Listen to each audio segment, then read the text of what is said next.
আজ আমি করেছি কুমড়ো পাতার ভর্তা, তো কিভাবে করেছি তোমাদেরকে আমি দেখাচ্ছি। আমি আজকে নিজের গাছ থেকে কুমড়ো পাতা তুলেছি, আর এই কুমড়ো পাতা দিয়ে আমি আজকে ভর্তা করবো। দেখো আমার তেল গরম হয়ে গেছে, কালো জিরে ফোড়ন দেবো, দিয়ে আমি শাকগুলোকে কুচিয়ে নিয়েছি। এবার রসুনগুলো এই তেলের উপরে ভেজে নেবো।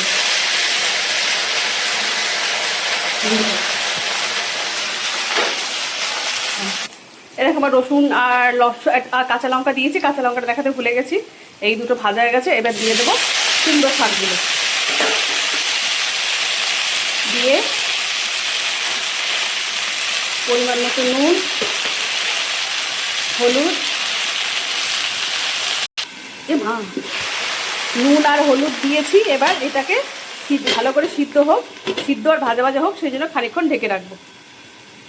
আমার শাকটা পুরো ভাজা ভাজা হয়ে গেছে, আর আমি আজকে শাকটা না শিলে বেটে নেবো। শিলে বাটলে স্বাদই হয় আলাদা। এরকম কুমড়ো পাতা ভালো করে সুন্দর করে ভাজা হয়ে গেছে।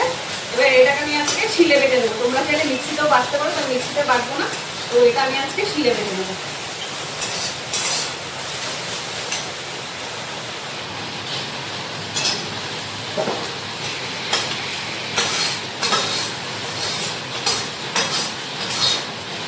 এটাকে আমি শিলে বাটবো, এই গরম গরম অবস্থায় বেটে নেবো।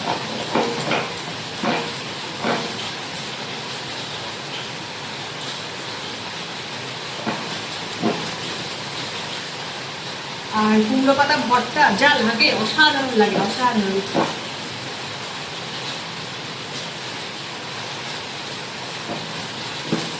কুমড়ো পাতা ভর্তা আমার বাটা হয়ে গেছে। তো ভর্তা মানে একটু সরষের তেল দিয়ে ভর্তাটাকে আমি বেটে নেব। এই যে কুমড়ো পাতার ভর্তা আমার রেডি, গরম গরম ভাতে এই একটা মানে রেসিপি হলে আর কিচ্ছু লাগে না। আর এরকম কুমড়ো পাতার বড়া, ভর্তা আর ভাত, আর সঙ্গে থাকবে একটা কাঁচা লঙ্কা, আর কিচ্ছু লাগে না।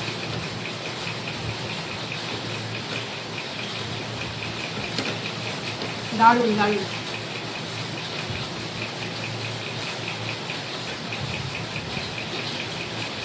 কি বলবো, তোমরা একদিন এইভাবে করে খেয়ে দেখো। আমার এই কুমড়ো পাতার ভর্তা রেসিপিটা কেমন লাগলে তোমরা একটা ভালো লাগলে সাবস্ক্রাইব করে দিয়ে আমার পাশে থেকো। আর তোমরা একদিন পারলে প্লিজ এইভাবে কুমড়ো পাতার ভর্তা করে খেয়ে দেবে।